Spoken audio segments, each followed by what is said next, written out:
Hi friends, पुनः से स्वागत है आपका इस चैनल पर। और फ्रेंड्स, हमने पिछले वीडियो में पढ़ा था कि प्लांट परिचय के बारे में, जिसमें हमने प्लांट के बहुत सारे जनरल टर्मिनोलॉजी या पारिभाषिक शब्दों का परिचय किया। मित्रों, आज हम इस प्लांट किंगडम का सेकंड टॉपिक स्टार्ट करते हैं, जिसमें हम प्लांट मॉर्फोलॉजी या पादप आकार की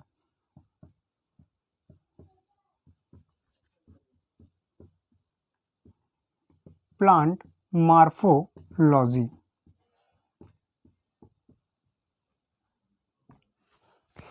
मित्रों, अगर हम मॉर्फोलॉजी की बात करें कि आकार की क्या है, तो आकार की वनस्पति विज्ञान की एक शाखा है, जिसके अंतर्गत हम पादप के बाह्य संरचनाओं का अध्ययन करते हैं। मतलब पादप के बाह्य संरचनाओं का अध्ययन।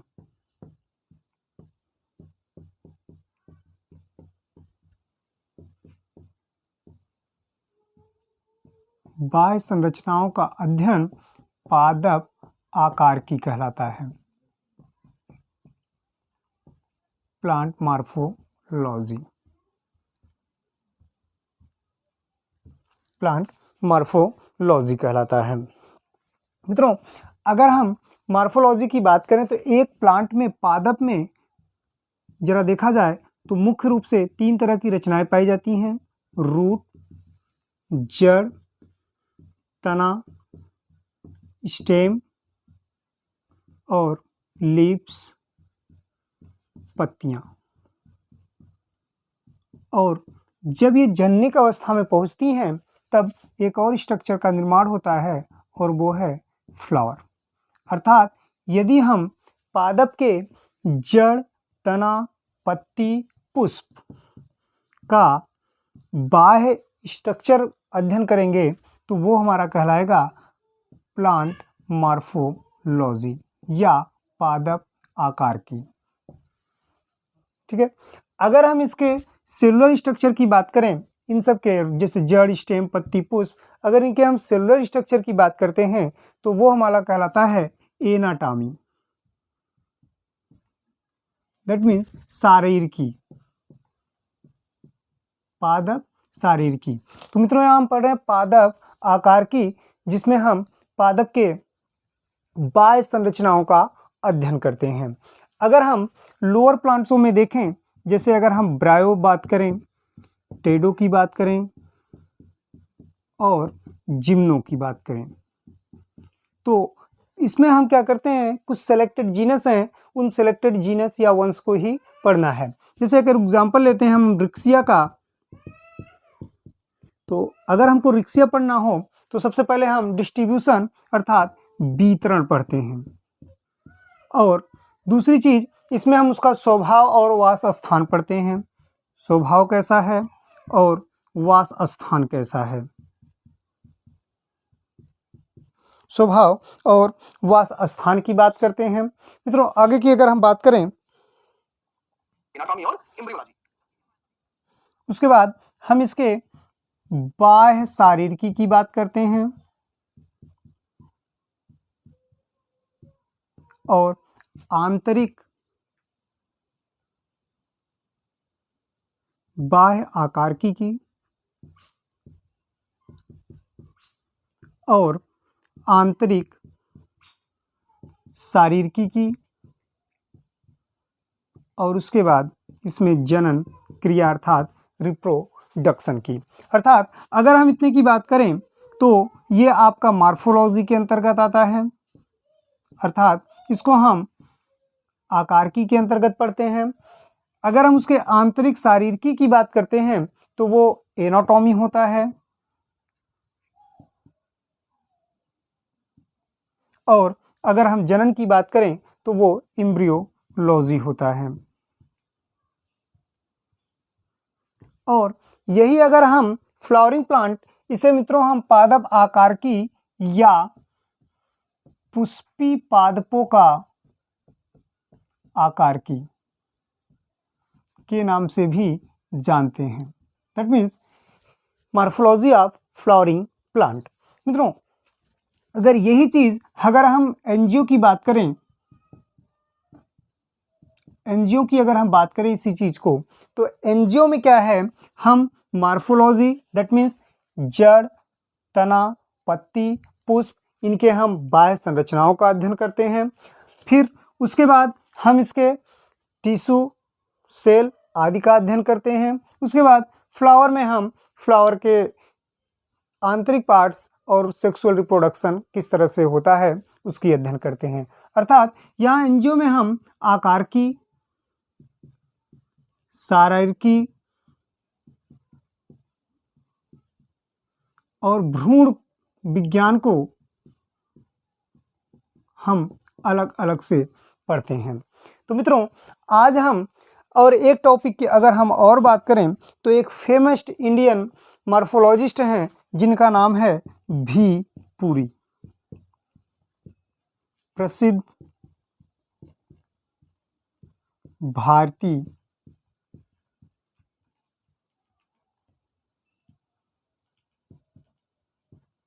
आकारकीविद,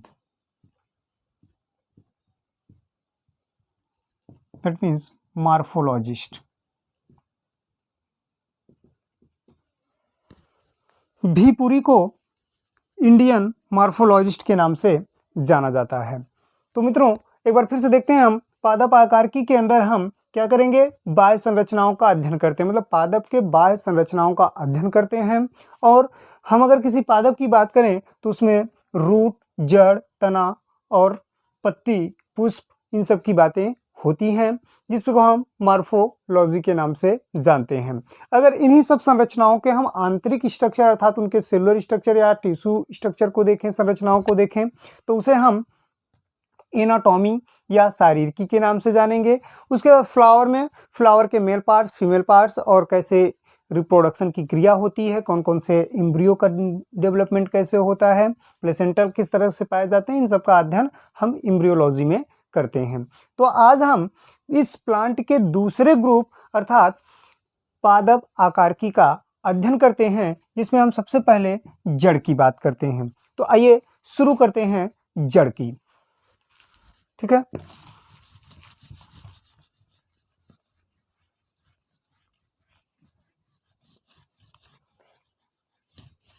मित्रों, जैसा कि आप जानते हैं, जड़ जो होते हैं वो आपके भ्रूण के मूलांकुर, कोई एम्ब्रियो हो तो एम्ब्रियो में दो पार्ट्स पाए जाते हैं, एक को हम बोलते हैं प्रांकुर, दूसरे को हम बनते हैं मूलांकुर, रेडिकल। ठीक है, तो जो जड़ का निर्माण होता है इसी मूलांकुर से होता है, एम्ब्रियो के मूलांकुर से जड़ का निर्माण होता है। तो पहली विशेषता यह है जड़ की कि इट इज ओरिजिनेटेड या इनका विकास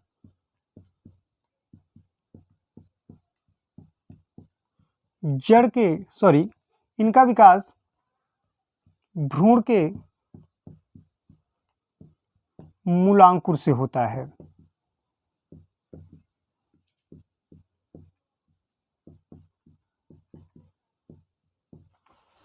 अगर हम आगे कैरेक्टर की बात करें कि जड़ में और कौन से कैरेक्टर पाए जाते हैं, तो और हम देखें तो जड़ जो होते हैं आपके वो ऋणात्मक प्रकाशानुवर्तन होते हैं। ऋणात्मक प्रकाशानुवर्तन का मतलब है निगेटिव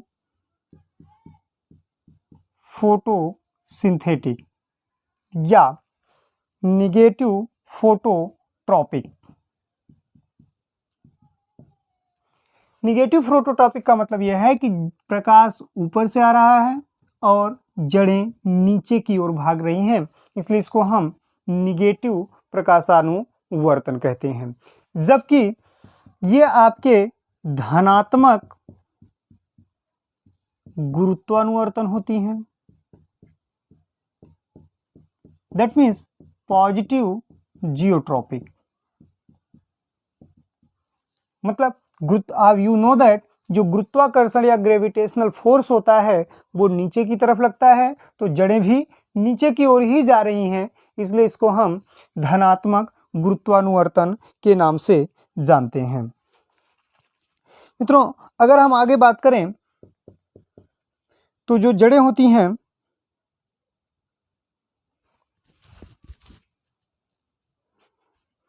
जड़ें धनात्मक जलानुवर्तन होती हैं।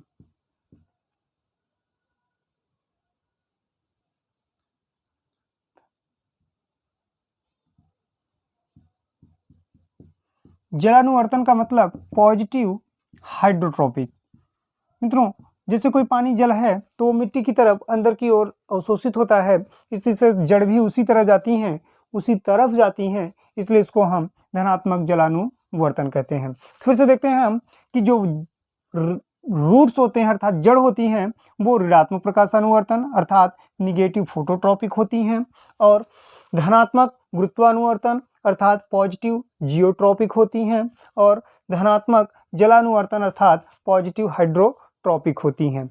लेकिन मित्रों, कुछ जड़ें इस प्रकार भी हैं जो इनके एक्सेप्शन अर्थात अपवाद होते हैं। कुछ जड़ें ऐसे हैं जो कि इन कैरेक्टर के, दैट मीन्स ऋणात्मक प्रकाशानुवर्तन, धनात्मक गुरुत्वानुवर्तन, धनात्मक जलानुवर्तन के अपवाद होती हैं। जैसे अगर हम पहला बात करें तो श्वसनी जड़ें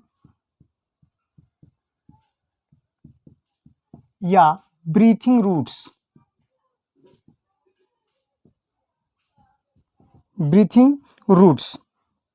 निमेटोफोर के नाम से भी जाना जाता है इन्हें। और ऐसी जड़ें कहां पाई जाती हैं? साल्टी लवणीय स्थानों पर। लवणीय स्थानों पर जो जड़ें पाई जाती हैं वो जल का अवशोषण नहीं कर पाती हैं, इसलिए वो जड़ें, अभी हमने देखा कि जड़ें क्या हैं, प्रकाश ऊपर की तरफ से आ रहा है और ये नीचे की ओर भाग रही हैं अर्थात निगेटिव फोटोट्रॉपिक हैं, जबकि यहाँ लवण की मात्रा अधिक होने के, साल्ट की मात्रा अधिक होने के कारण ये क्या होती हैं, ऊपर की तरफ ग्रो करती हैं। इसका मतलब तब ये क्या होंगी, पॉजिटिव फोटोट्रॉपिक होंगी, निगेटिव जियोट्रॉपिक होंगी और निगेटिव हाइड्रोट्रॉपिक होंगी। अर्थात ये जो जड़ का मेन कैरेक्टर है उस कैरेक्टर, उस लक्षण के विपरीत अपवाद है आपका श्वसनी जड़ें। ये लवणीय स्थानों पे पाई जाती हैं और मोस्टली मैंग्रोव वर्धी होते हैं, मैंग्रोव वर्धी होते हैं।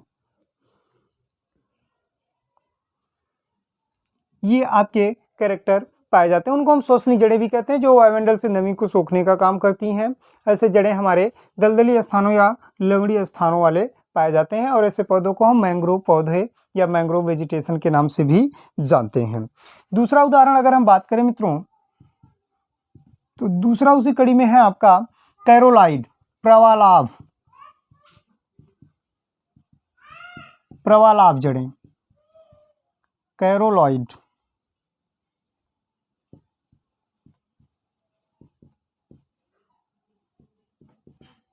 ये भी आपके ऋणात्मक गुरुत्वानुवर्तन होती हैं।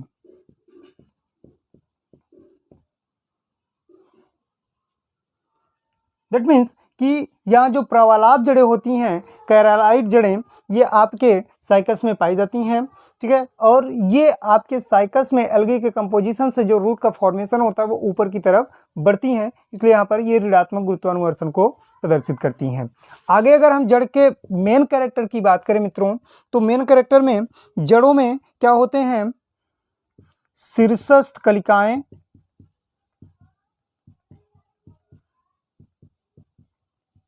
शीर्षस्थ कलिकाएं जो कि तने का मेन कैरेक्टर होता है, ये अपसंट होते हैं। साथ ही साथ नोट्स, पर्व संधियां,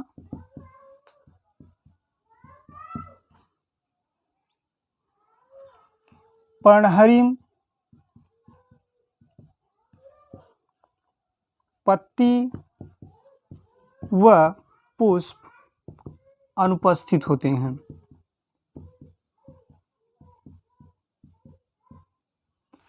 दैट मीन्स कि आपके जो रूट पाए जाते हैं, रूट में शीर्षस्थ कलिकाएं, पर्व पर्व आप जानते हैं, तने का वह भाग जहाँ से पत्ती और शाखाएं निकलती हैं उसको हम पर्व कहते हैं, और दो पर्वों के बीच की दूरी को पर्व संधियां कहा जाता है। पर्णहरिम, जिसके कारण पौधे की पत्तियां हरी दिखाई देती हैं और प्रकाश संश्लेषण में सहायता करती हैं। पत्ती व पुष्प अनुपस्थित होते हैं। ये सब कैरेक्टर आपके स्टेम के होते हैं, और ये पर्णहरिम आपके स्टेम में भी और मोस्टली आपके पत्तियों में उपस्थित होता है, और यहाँ जड़ में ये सब अनुपस्थित होते हैं। आगे अगर हम बात करें तो सभी जड़ों के टिप पर, शीर्ष पर एक टोपी नुमा संरचना पाई जाती है जिसे हम मूल गोप कहते हैं, अर्थात रूट कैप, अर्थात मूल गोप उपस्थित होता है, मूल गोप उपस्थित होता है। और आगे हम बात करें तो सभी जो संवहनी पौधे हैं, अर्थात जिसमें वैस्कुलर बंडल्स पाए जाते हैं, जड़ उसका एक महत्वपूर्ण लक्षण भी होता है। तो मित्रों, अगर हम बात करें तो जड़ें संवहनी पौधों की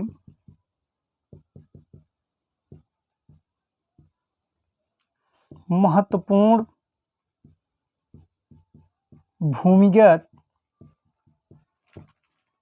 भाग है, महत्वपूर्ण भूमिगत भाग होता है। तो इतने का स्क्रीनशॉट लीजिए, आगे फिर चलते हैं। चलिए आगे चलते हैं, उसके बाद हम जड़ों के कार्य पढ़ते हैं। तो सबसे पहले अगर हम जड़ों की कार्य की बात करें तो जड़ जो होते हैं पौधे को मिट्टी में मजबूती के साथ खड़ा रखने या मिट्टी से बांधे रखने का कार्य करते हैं। दूसरा, ये आपके मिट्टी से जल व खनिज को अवशोषण करने का कार्य करते हैं। मित्रों, तो ये हमने पढ़ा कि ये मिनरल्स और वाटर को एब्जॉर्ब करने का काम करते हैं, और साथ ही साथ मिट्टी में पौधों को मजबूती के साथ जोड़े रखने का भी कार्य करते हैं। तो ये इसके फंक्शन है। हम तरह से आगे चल करके तरह तरह के जड़ आएंगे, जड़ों के प्रकार, जड़ों के रूपांतरण, किस तरह के जड़ों का रूपांतरण हुआ है उसकी चर्चा हम आगे करेंगे। तो सबसे पहले हम यहाँ बात करते हैं जड़ों के भाग के, कि एक जड़ में कौन कौन सी संरचनाएं पाई जाती हैं। तो जड़ों के भाग, parts of root, parts of root. मित्रों, अगर हम एक रूट की संरचना का अध्ययन करें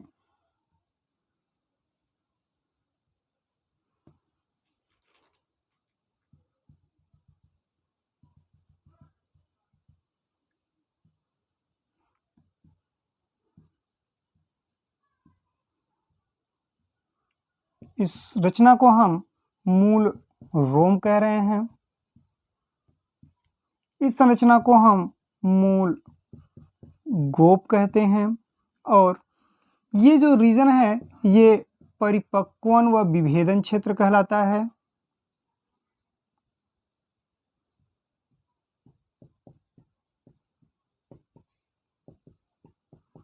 इस वाले क्षेत्र को हम दीर्घीकरण क्षेत्र कहते हैं,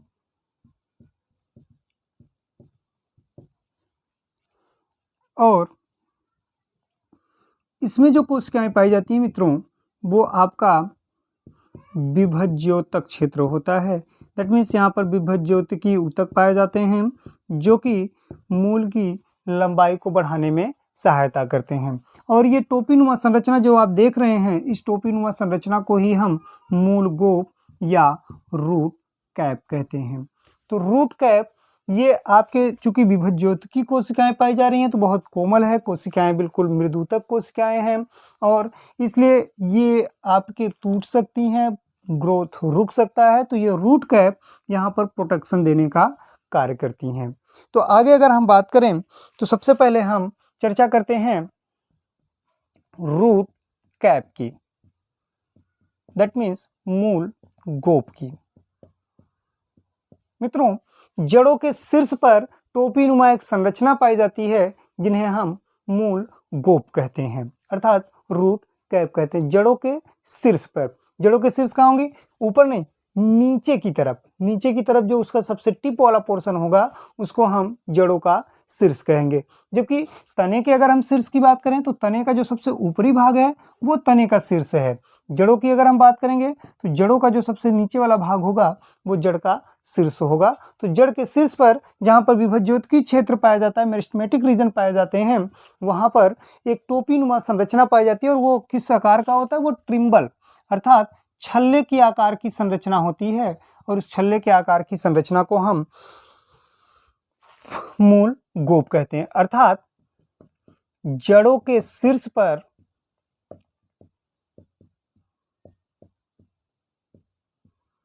टोपी नुमा संरचना, जड़ों के शीर्ष पर टोपी नुमा संरचना को हम रूट कैप कहते हैं और जिसका आकार छल्ले के जैसा होता है। और दूसरे अगर हम बात करें तो ये क्या करती हैं? ये सुरक्षा देने का काम करती है। जैसे मैंने यहाँ चर्चा आपसे पहले ही कर दी कि ये क्या करती हैं, यहाँ पर कोमल प्रदेश होते हैं तो कोमल प्रदेश की सुरक्षा देने का कार्य करती हैं। अर्थात इनका काम होता है सुरक्षा प्रदान करना।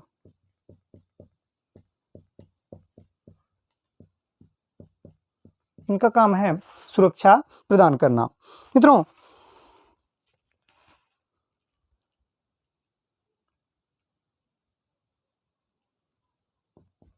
आगे अगर हम बात करें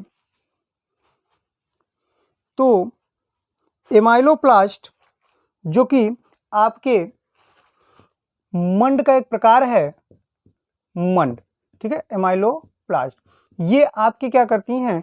जड़ों को मिट्टी की तरफ खींचने का कार्य करती हैं। इसी कारण जड़ें जो होती हैं वह पॉजिटिव जियोट्रॉपिक होती हैं।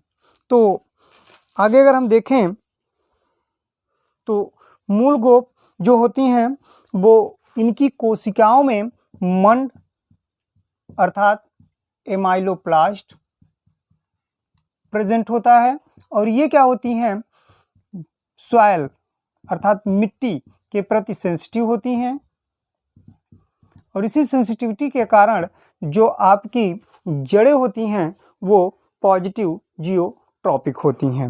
मित्रों, अगर मूल गोप की सेल की बात करें तो ये एक चिपचिपे पदार्थ अर्थात म्यूकस का भी सिक्रीशन करती हैं, जो कि पौधों को मिट्टी के कणों के साथ, जड़ों को मिट्टी के कणों के साथ चिपकाने में या बांधने में सहायता करती हैं। और इन्हीं चिपचिपे वाले पदार्थ के सहायता से क्या होती हैं? आसानी से जड़ें मिट्टी में प्रवेश कर सकती हैं। मित्रों, पैंडस एक प्लांट है जिसको हम केवड़ा कहते हैं। केवड़े के प्लांट में जो मूल गोप होते हैं उनमें वायवीय जड़ें पाई जाती हैं और इन वायवीय जड़ों में मूल गोप बहुपर्ती होती हैं।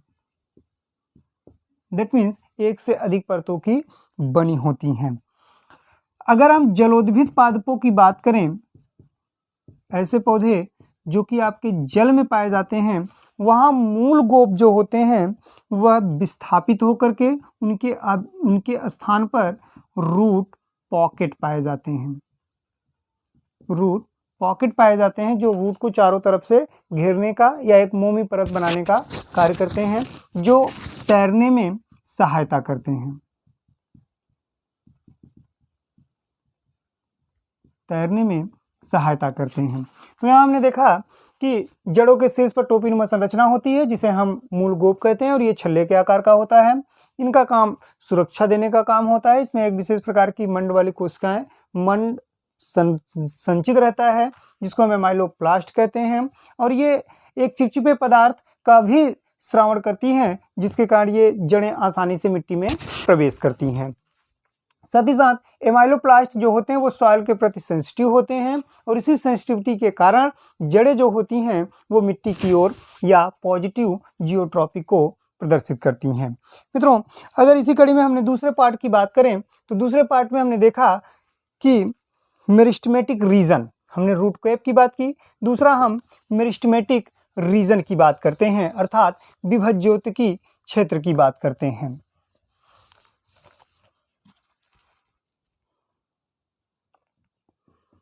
विभज्योतकी क्षेत्र।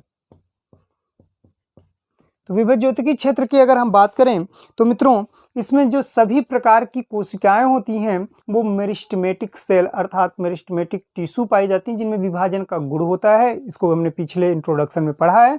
और इसके दौरान पौधे की जो जड़ें होती हैं वो लंबाई में बढ़ती हैं पॉजिटिव जियोट्रॉपिक डायरेक्शन में। तो अगर हम बात करें तो जो रूट होती हैं कुछ मिलीमीटर मूल गोप से कुछ मिलीमीटर जो ऊपर का क्षेत्र होता है उसको हम विभज्योतकी क्षेत्र कहते हैं।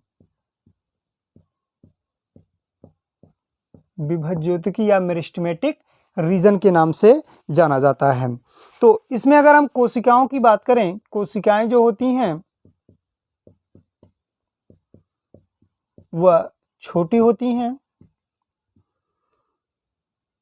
पतली परत वाली होती हैं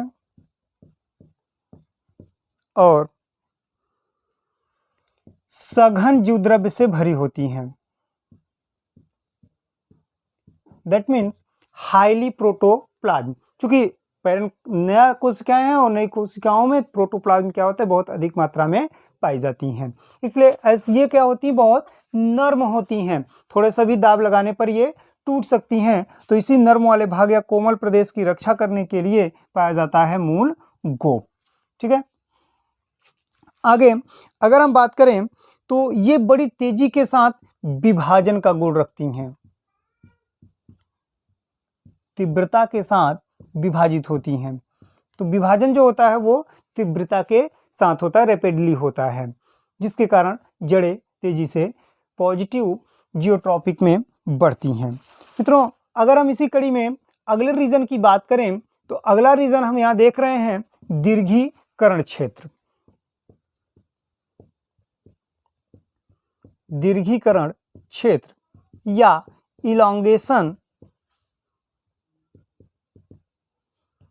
रीजन।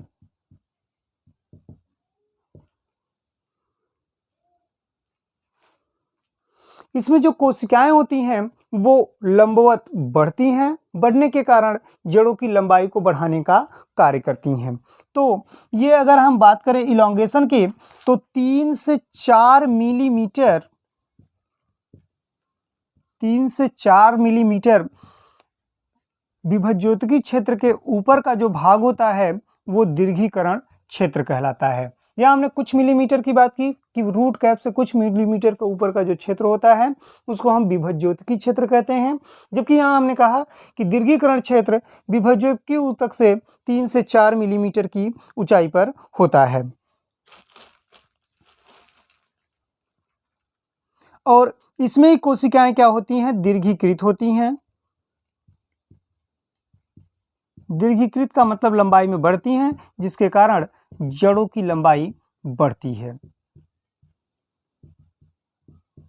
अर्थात जड़ों की लंबाई के लिए हमारा दीर्घीकरण क्षेत्र जिम्मेदार होता है।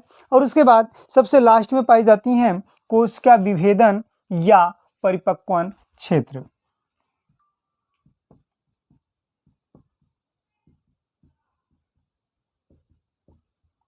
या परिपक्वन क्षेत्र, कोशिका विभाजन या परिपक्वन क्षेत्र।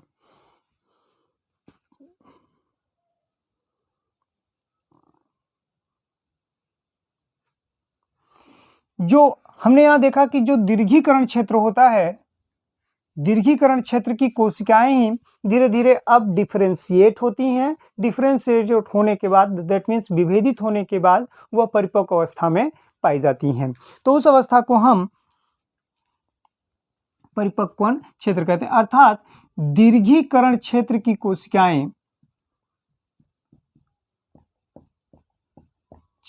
कोशिकाएं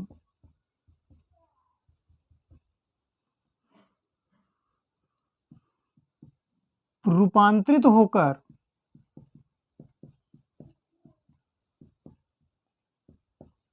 परिपक्व हो जाती हैं, रूपांतरित होकर के परिपक्व हो जाती हैं और बाद में यही आपके परिपक्व विभेदन क्षेत्र के रूप में जाना जाता है। मित्रों, इसमें एक और चर्चा यहाँ पर मूल रोम की हुई थी, जिसको हमने रूट हेयर के नाम से जाना था। मूल रोम या रूट हेयर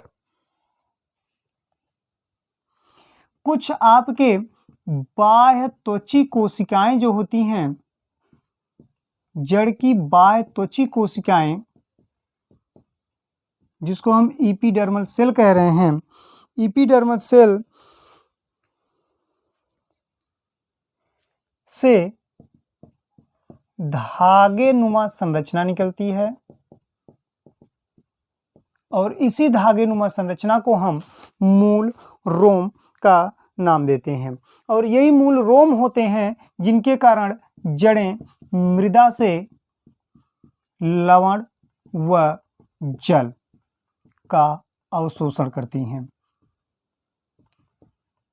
तो यहाँ हमने देखा कि रूट कैप जो होता है वो कोमल प्रदेश अर्थात जड़ों की सुरक्षा देने का काम करता है, जबकि मूल रोम बाह्य त्वचा एपिडर्मल सेल से आउटग्रोथ निकलते हैं धागेनुमा थ्रेड लाइक, जिसको हम क्या कह रहे हैं, मूल रोम। और मूल रोम से ही आपके लवण, मिनरल और वाटर का एब्जॉर्प्शन होता है। मित्रों, ये तो थे एक जड़ के भाग की बात करते हैं। अब हम करते हैं टाइप्स ऑफ जड़। तो इतना देखते हैं, फिर आगे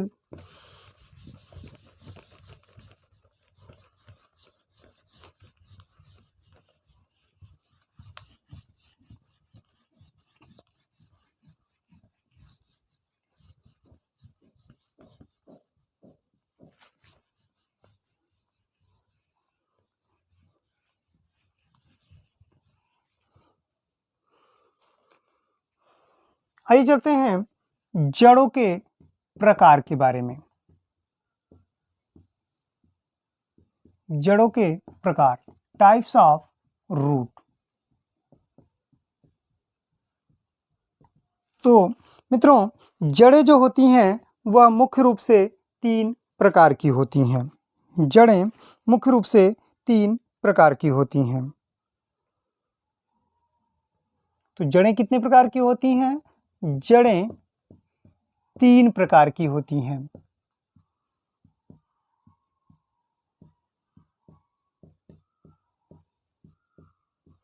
कौन कौन सी? पहला है मुसला जड़ें,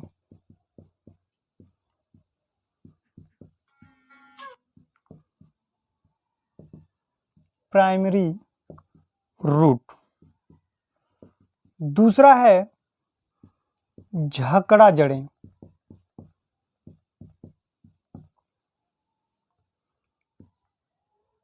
सॉरी यहाँ इंग्लिश इसकी टैप रूट है, यहाँ फाइब्रस रूट। और तीसरा है आपका अपस्थानिक जड़ें अर्थात एडवेंटिटियस रूट। मित्रों, अभी हमने पीछे बात किया था कि आपके भ्रूण के रेडिकल से जड़ें निकलती हैं। तो जब रेडिकल से प्राइमरी जड़ें निकलती हैं तो उस प्राइमरी जड़ों को अगर हम द्विबीजपत्री पौधों में देखें, जितने भी आपके द्विबीजपत्री पौधे होते हैं उनमें आपके ये रेडिकल, ये प्लूम्यूल्स अर्थात मूलांकुर, मूलांकुर से जो पहली बार जड़ें निकलती हैं उनको हम प्राथमिक जड़ें कहते हैं। तो प्राथमिक जड़ें क्या होती हैं? लंबाई में बढ़ कर के अंदर जाती हैं, उसके बाद उस पर से सेकेंडरी टर्सरी जड़ें निकलती हैं। अगर इस तरह से जड़ों का विकास होता है तो उसको हम मुसला जड़ें कहते हैं और ये भोजन को संचय करके काफ़ी मोटी भी हो जाती हैं। ठीक है, आगे अगर हम झकड़ा की बात करें तो जो प्राथमिक जड़ें होती हैं, प्राथमिक जड़ों से ही बहुत सारे सेकेंडरी टर्सरी जड़ें निकल के आती हैं, जिससे हमको पता नहीं चल पाता है कि इसमें प्राइमरी कौन है, सेकेंडरी कौन है। तो इस तरह से एक जाल नुमा स्ट्रक्चर दिखाई देता है जड़ों में। इस जड़ों की जैसे एक जाल जैसी रचना को ही हम झकड़ा जड़ या फाइब्रस रूट कहते हैं। दूसरा, अगर रेडिकल के अलावा अन्यत्र कहीं से अगर जड़ें निकलती हैं तब उसको हम अपस्थानिक जड़ें कहते हैं। दैट मीन्स ऐसी जड़ें जो जड़ जैसी लग रही हैं लेकिन उनका निर्माण रेडिकल से नहीं हुआ है, तो उसको हम क्या कह रहे हैं? एडवेंटेटियस रूट्स या मूसला जड़ें। तो आइए शुरू करते हैं। टैप रूट, मूसला जड़ें। मूसला जड़ों की हम बात करते हैं। मित्रों, अगर हम टैप रूट की बात करें तो यहां हमने बताया कि जो रेडिकल्स होते हैं अर्थात मूलांकुर होते हैं, वह मूलांकुर बढ़ करके आपके प्राथमिक जड़ों का निर्माण करती हैं, जिससे बाद में द्वितीयक और तृतीयक जड़ों का निर्माण होता है। इसमें जो प्राइमरी जड़ें होती हैं वो आसानी से लगातार बढ़ती रहती हैं और वो आसानी से देखी भी जा सकती हैं। मित्रों, अगर हम इसमें प्राथमिक जड़ें, द्वितीयक जड़ें और तृतीयक जड़ें की बात करें तो ये तीनों मिल करके मूसला जड़ तंत्र का निर्माण करती हैं। मूसला जड़ तंत्र का निर्माण करती हैं। मित्रों, आगे अगर हम बात करें तो जो ये होती हैं सभी द्विबीजपत्री पौधों में पाई जाती हैं। सभी द्विबीजपत्री पौधों में कौन सी जड़ें पाई जाती हैं? मूसला जड़ें। दैट मीन्स उसमें रेडिकल से प्राइमरी जड़ निकलेगी और प्राइमरी जड़ मिट्टी की गहराई तक जाएगी और उससे फिर सेकेंडरी, टर्शियरी, द्वितीयक या तृतीयक जड़ें निकलेंगी। वह द्वितीयक या तृतीयक और प्राइमरी रूट्स मिल करके एक सिस्टम बनाती हैं जिसको हम टैप रूट सिस्टम या मूसला जड़ तंत्र कहते हैं। जैसे इसमें हम अगर उदाहरण की बात करें तो नीम, आम, ठीक है, ये सब। और इसी तरह का आपको ब्रेसिका के सरसों में भी दिख सकता है। तो इस तरह का जड़ों का जो सिस्टम है वो टैप रूट के अंतर्गत आता है। मित्रों, अगर हम बात करें तो इन सब जो जड़ें निकलती हैं द्वितीयक और तृतीयक, इनको हम पार्श्व जड़ें, अर्थात पार्श्व मीन्स बगल, जड़, ठीक है, बगल से निकलने वाली जड़ें। तो प्राइमरी के बगल से जो जड़ें निकलती हैं उन जड़ों को हम पार्श्व जड़ें के नाम से जानते हैं। ठीक है, तो जो जड़ें होती हैं उसमें पार्श्व जड़ें, ठीक है, ये आपके पेरिसाइकिल अर्थात परिरंभ से विकसित होती हैं।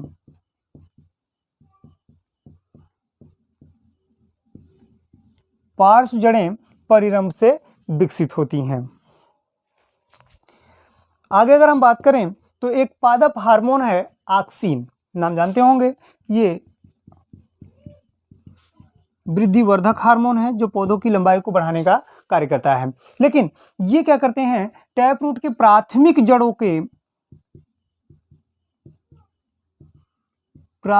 जड़ों के विकास को रोकता है,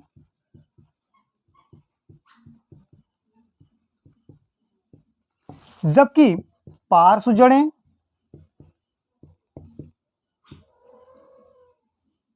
और अपस्थानिक जड़ें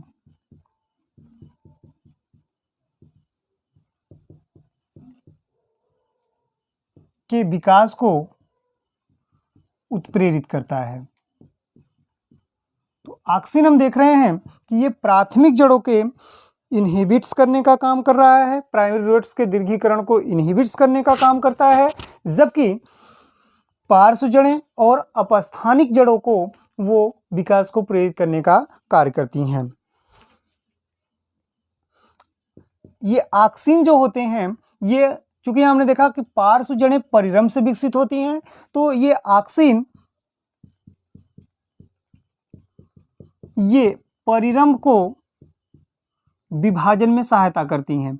और परिरंभ अभी हमने देखा कि जो उत्पत्ति है पार्श्व जड़ों की वो परिरंभ से है, तो परिरंभ जितना ज़्यादा विभाजित होगा जड़ें भी उतनी ज़्यादा निकलेंगी। ठीक है, तो आगे चलते हैं, हम बात करेंगे फाइब्रस रूट की। तो इतने देखिए, फिर आगे चलते हैं फाइब्रस रूट की तरफ। ठीक है,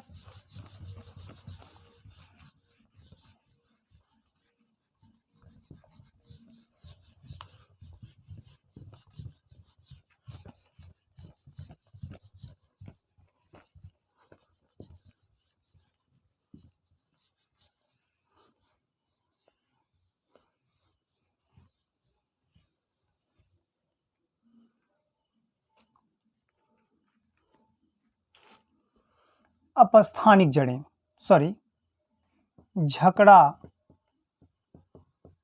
जड़ें, फाइब्रस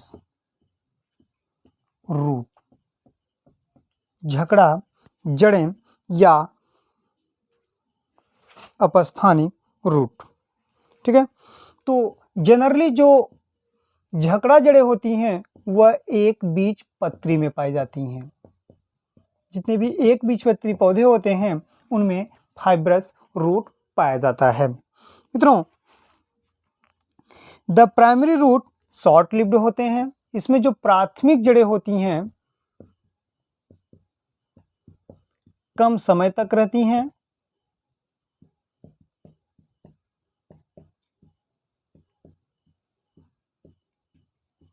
और मूलांकुर वाले स्थान से ही क्या होती हैं, लार्ज नंबर में, मतलब अधिक संख्या में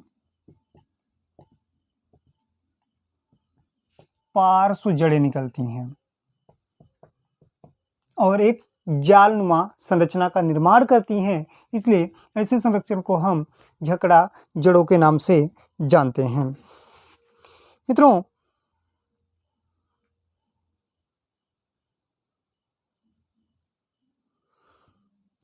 ऐसी जड़ें जो तने के आधार से निकलती हैं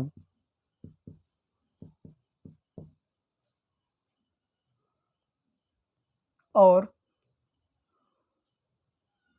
तने के आधार से निकलती हैं उसमें हम झकड़ा जड़ तंत्र पाया जाता है। एक बीजपत्री में उसमें झकड़ा जड़ तंत्र पाया जाता है। ठीक है, आगे अगर हम बात करें इसमें एग्जाम्पल की, तो जैसे हम व्हीट प्लांट में देखते हैं, राइस में देखते हैं, ठीक है, ट्रिटिकम एस्टिवम, ट्रिटिकम एस्टिवम में। ठीक है, तो हम अगर बात करें तो कुछ फाइब्रस रूट्स ऐसे भी होती हैं जिनमें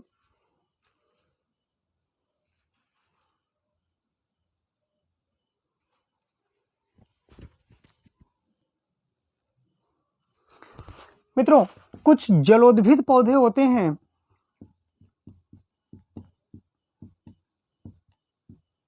that means hydrophyte,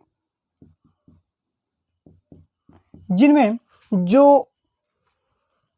fibrous roots होती हैं वो अलग कार्य करती हैं। जैसे अगर हम पहला एग्जांपल लेते हैं तो पहला एग्जांपल है लेमना। पहला एग्जांपल है लेमना। ये क्या है, फ्री फ्लोटिंग, स्वतंत्र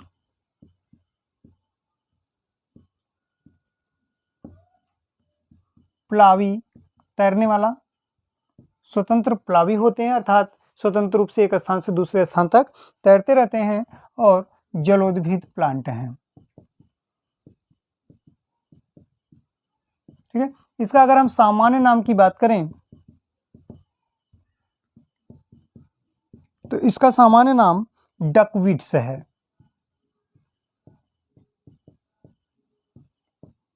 इसका सामान्य नाम डक वीड्स के नाम से जानते हैं। ठीक है, आगे अगर हम बात करें पिस्टिया,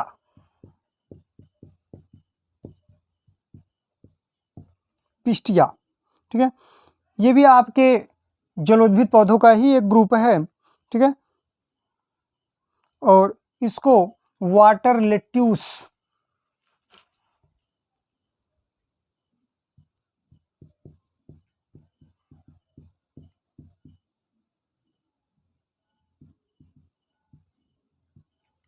जली सलाद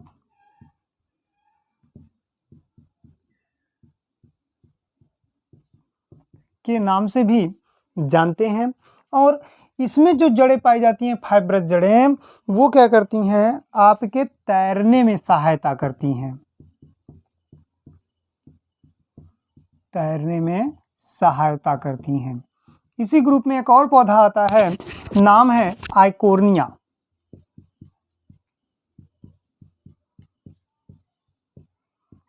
आइकोर्निया, इसमें भी इन तीनों में लैमिना, पिस्टिया, आइकोर्निया, इसमें जो फाइब्रस रूट्स होते हैं वो जड़ों पौधों को तैराने में सहायता करते हैं। चलिए आगे चलते हैं, एडवेंटेटियस रूट्स की बात करते हैं, अपस्थानिक जड़ों की बात करते हैं। तो देख लेते हैं हम कि अपस्थानिक जड़ें क्या हैं। तो मैंने बात किया कि अगर आपकी जड़ें रेडिकल्स के अलावा अन्यत्र कई भाग से निकलती हैं तो उसको हम क्या कहते हैं, अपस्थानिक जड़ें कहते हैं। ये भी आपके अपस्थानिक जड़ें। मित्रों, अपस्थानिक जड़ें या एडवेंटेटियस रूट्स भी जो होती हैं वो अधिकतर एक बीजपत्री पौधों में पाई जाती हैं।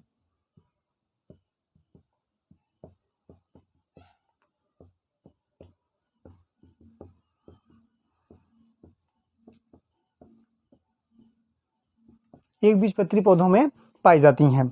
आगे इसमें जो मूलांकुर होते हैं वो बीज अंकुरण के समय ही नष्ट हो जाते हैं।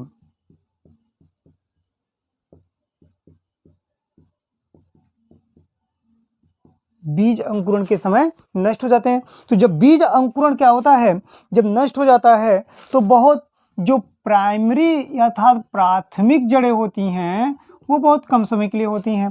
तो जब इसलिए हम कहते हैं कि जब रेडिकल्स के अलावा, तो रेडिकल्स तो प्रेजेंट है शुरू में, लेकिन जैसे ही जर्मिनेशन ऑफ सीड होता है, जर्मिनेशन के समय जो प्राथमिक जड़ें बनती हैं वो भी क्या होती हैं, जैसे ये नष्ट हो जाते हैं तो वो प्राथमिक जड़ें भी नष्ट हो जाती हैं। तो प्राथमिक जड़ों के नष्ट होने के कारण क्या होते हैं, कुछ समय के बाद जो जड़ें होती हैं वो पादप के अन्य स्थान से निकलना शुरू करते हैं।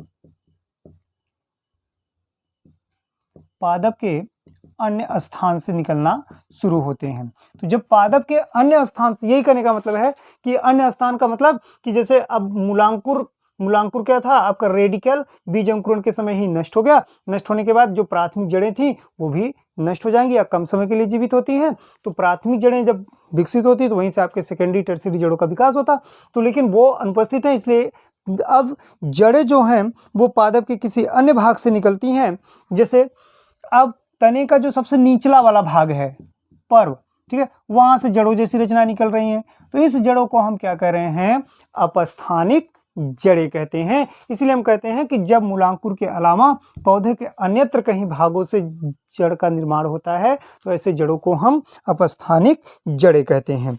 जैसे ग्रास, घासों में हम देखते हैं, घास परिवार में बहुत सारे ऐसे घास देखे होंगे आपने जिनमें अपस्थानिक जड़ें आपको देखने को मिलती हैं।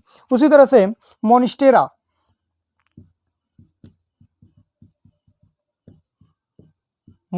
में भी देखने को मिलता है और बनियान ट्री में भी देख सकते हैं आप, बरगद के पेड़ में।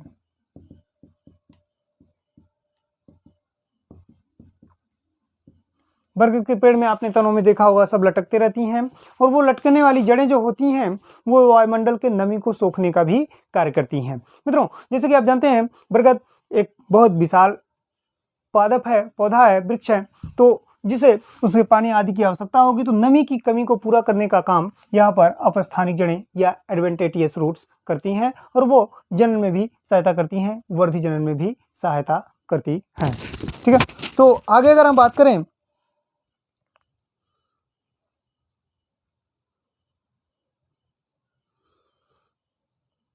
जितने भी प्लावी होते हैं, जैसे अभी हमने वहां पे फाइब्रस में देखा था, तो प्लावी प्लांट्स या प्लावी पौधे भी आपके अपस्थानिक जड़ों को रखती हैं, मतलब उनमें भी फाइब्रस जड़ें या अपस्थानिक जड़ें पाई जाती हैं। तो जितने भी प्लावी पौधे होते हैं सब में अपस्थानिक जड़ें पाई जाती हैं। ठीक है,